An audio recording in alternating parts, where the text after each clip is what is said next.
Mga kababayan, ngayong araw po ng Webes, July 10 na po, 2025, meron pa rin po tayong pinaka-latest weather update sa lagay po ng ating panahon. Patuloy pa rin po natin minomonitor itong pong low pressure area na nasa labas ng ating Philippine Area of Responsibility at ito po ngayon ay unlikely na mabuo po bilang isang tropical depression sa mga susunod po na mga oras or within the next 24 hours. At na-monitor po muli natin at lumabas sa ating weather track system ito pong si Tropical Depression Danas, no? Or dati pong si Bagyong Bising. Pero huwag kayong mag-alala, wala po itong direktang epekto sa anong bahagi ng ating bansa. Gayon din itong LPA na ito. So bago natin ipagpatuloy yan, may ikiusap muna ako ng isang like and subscribe at pahit po na notification bell para lagi ko po kayong ma-notify sa mga susunod natin na mga weather update. So tignan muna natin mga kaibigan kung magiging banta ba para maging isang bagyo etong dalawang sama ng panahon na nasa labas ng ating Philippine Area of Responsibility. Etong LPA or Low Pressure Area mga kaibigan ko ay meron pong lokasyon ngayon na 1,655 kilometers east of northeast of Basco, Batanes. Unlikely na maging isang ganap na bagyo or napakaliit ng chance sa mga kaibigan na maging isang ganap na tropical depression sa mga susunod na mga oras. So ine-expect natin ilang oras simula ngayon na posible ding malusaw ito at hindi na makita sa ating track system at mawala na lang mga kaibigan. Magkagayon man ito namang sinasabi natin na tropical depression Danas, posible din itong mawala na sa ating weather system at tuluyan ng lumayo ng ating Philippine Area of Responsibility. Doon nasa labas naman siya, pero kasi kapag nakikita natin yung bagyo, minsan may mga chance yan na magbago yung kilos, mag-recurve, may mga ganong senaryo. Or yung trap or extension ng kanyang hangin ay baka posible pang makaapekto. Magkagayon man mga kaibigan, hindi po LPA or bagyo ang nagpapaulan po sa ilang bahagi ng ating bansa ngayon. Meron po tayong tinatawag pa rin ngayon na forecast weather condition. Ito po yung mga lugar na mostly nito nga pong southwest monsoon or hanging habagat. Yan po ang nagpapaulan, especially sa kanlurang bahagi po ng ating bansa. So dito na tayo mga kaibigan sa ating forecast weather condition bago natin alamin at balikan natin mamaya yan. Sa area ho ng Metro Manila, Batanes, Babuyan Islands, kasama na ho dyan ng Zambales, ang Bataan, Cavite, Batangas, Occidental Mindoro, kasama na rin ho ang Antique. Ang weather condition po sa mga lugar na yan, occasional rains or yung mahina pero tuloy-tuloy naman na pag-uulan at madalas medyo lumalakas na siya bandang hapon po at sa gabi Kung napapansin nyo mga kaibigan, umaga pa lang kahapon sobrang makulimlim na ang panahon at yung pag-ulan talagang pabugso-bugso kung minsan hihinto, then paglipas lamang ng ilang mga oras uulan po muli Yan yung sinasabi natin banta po ng southwest monsoon. So yung mga lugar na aking binanggit, mag-ingat po sa banta ng mga posibleng pagbabaha dahil yan ang magiging impact niya At landslide naman sa mga landslide prone area.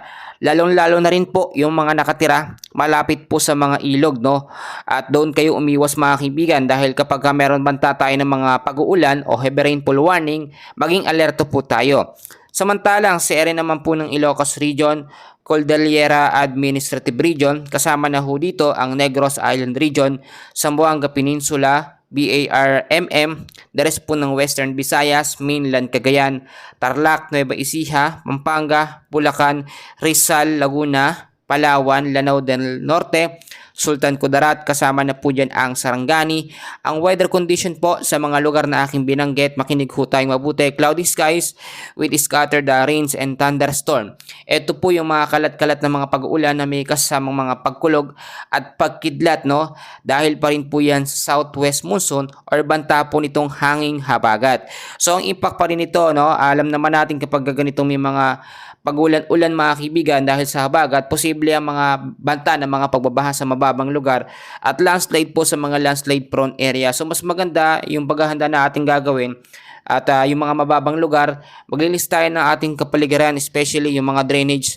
Sana hindi yan mabarahan ng mga basura dahil diyan talaga dumadalo yung tubig para hindi nagkakaroon ng mga biglaang pagbabaha. Minsan kasi, lalo na sa Metro Manila, konting pag-uulan lamang at isang bugso na malakas sa ulan, baha na ho agad Wala kasing maayos sa drainage tapos puro basura pa. Sa ilang parte naman po ng ating bansa ay patuloy pa rin makakaranas ng cloudy skies with the isolated rain showers and thunderstorm dahil po sa southwest monsoon or hanging habagat. So ngayon mga kaibigan ko, meron tayong tinatawag na tropical cyclone threat potential, no? Ito po yung potential na bagyo or low pressure area na mabuo or pumasok sa loob ng ating Philippine Area of Responsibility. Kung titignan nyo, panibago na ngayon, no, yung ating tinatawag na forecast track, no, sa typhoon, no. Ito mga kaibigan, kung titignan nyo sa week 1 natin, pasok na dito ang July 9 hanggang July 15. So meron pa rin tayo nakikita na low pressure area, nagbabantang pumasok, no, sa July 9 hanggang July 15 ho yan, pagitan ho yan mga kaibigan. Pero gayon pa man, low chance na maging isang ganap nga po na bagyo. At pagdating naman natin sa week 2, July 16 na po ito hanggang July 22, ay meron tayong nakikita na dalawang low pressure area na posible nga pong mabuo sa loob ng ating Philippine Area of Responsibility. Pero magkagayon man, low chance pa rin po ito na maging isang ganap nga po na bagyo. At kung titignan nyo mga kaibigan, pag sinabi natin na low chance, ito hindi nakikita na potential na magiging bagyo, no? At magkagayon man mga kaibigan ko, etong mga track system na ito mga kaibigan, posible po pa po itong magbago.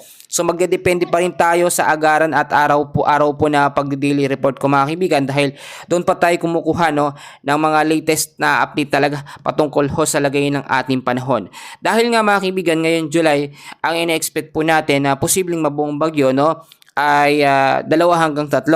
So yung bagyong Bising, alam naman natin na buo yan buwan ho ng July, at meron pa tayong expect na 2. At etong sinasabi natin na 2 posibleng etapa ng bagyo na mabuo ngayong buwan po ng July ay hindi to ina-expect na magiging malakas.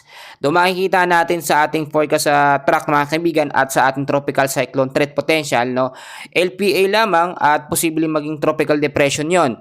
At kapag sinabi natin na 2 hanggang 3 bagyo, hindi naman actually lahat yan malalakas, no? Kasi yung tunog po o yung salitang bagyo at pag naririnig natin, akala natin malakas na agad. Minsan kasi yung meron tayong tinatawag na mahihinang bagyo, meron namang mga malalakas.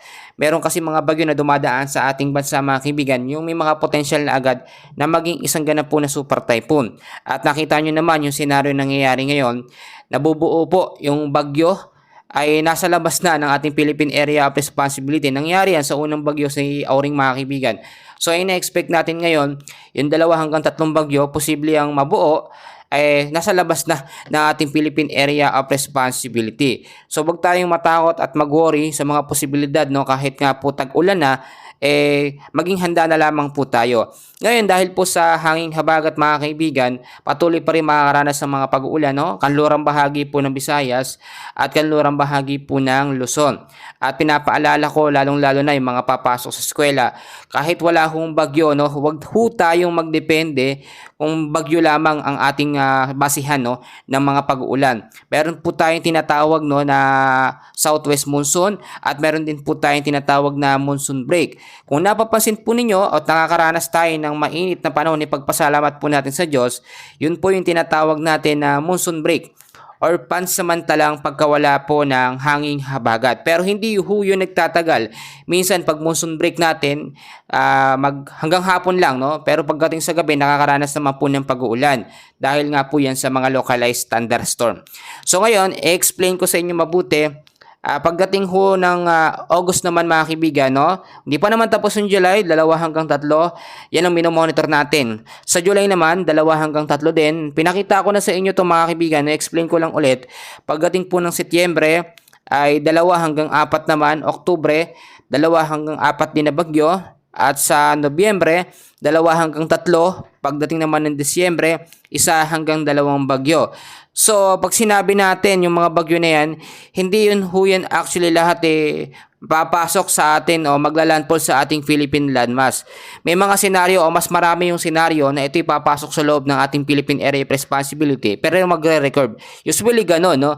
Pag malakas ang habagat, yung mga bagyo na papasok mo sa may bandang silangan ng gagaling, nagre-record na agad dyan. So, hindi yan nagbibigay ng matinding pinsala. Ilang beses na po yan natin na-experience kahit ng mga nakaraang taon pa. So, madalas kapag may bagyo na pumasok sa ating bansa, yung trap or extension ng hangin niya ang nakakaapekto or nagbibigay po ng mga pag-ulan. Ito rin, tandaan nyo rin mga kaibigan, Kapag mahina lang po no, ang LPA na nabuo po sa loob ng ating Philippine Area of Responsibility at malakas naman ang habagat, posibleng yung lakas ng habagat ay ma-absorb po nito nga pong LPA. Kaya yung sinasabi natin ngayon no, na low pressure area na nasa labas po ng ating Philippine Area of Responsibility, nabuo yan nung una ay low chance. Pero pumasok or naging unlikely siya hanggang sa mawala na ho or malusaw, no? Nag-i-start naman talaga yung mga LPA bilang isang cloud cluster o kumpul ng kaulapan, nagiging unlikely na maging isang ganap na bagyo, maging low chance, hanggang sa medium chance, hanggang sa maging high chance. So marami hong pinagdadaanan bago maging isang ganap na tropical depression. Pero kapag meron tayong malalakas na pag-ulan, banta ng habagat, posibleng mas mabilis yung pagka-develop po no, ng mga low pressure area basta ito'y nabuo sa loob ng ating Philippine Area of Responsibility.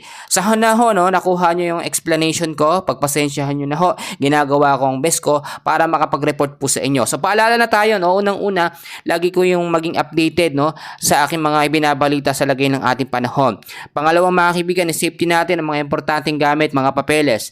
At plastic natin lagay sa mga case no, yung mga hindi mababasa para in case magkaroon ng mga malalakas sa pag-ulan, safety na agad yan. Mag-imbak din ng sapat na pagkain, especially mga nakatira sa mga bulubundukin, malalayong lugar sa mga tindahan para hindi tayo labas ng labas. Napakahirap po no, kahit sabihin natin walang bagyong habagat naman. Minsan no, yung mga pag-uulan yan occasional, tuloy-tuloy pero mahina po. At dadagdag ko din mga kaibigan, lagi ho tayo magdala ng payong jacket, kapote, panlaban ho to sa mga biglaang pag-ulan. So sa ngayon, yan muna ang update natin sa lagay ng ating panahon, and please makikiusap po muli ako ng isang like and subscribe. Maraming salamat po.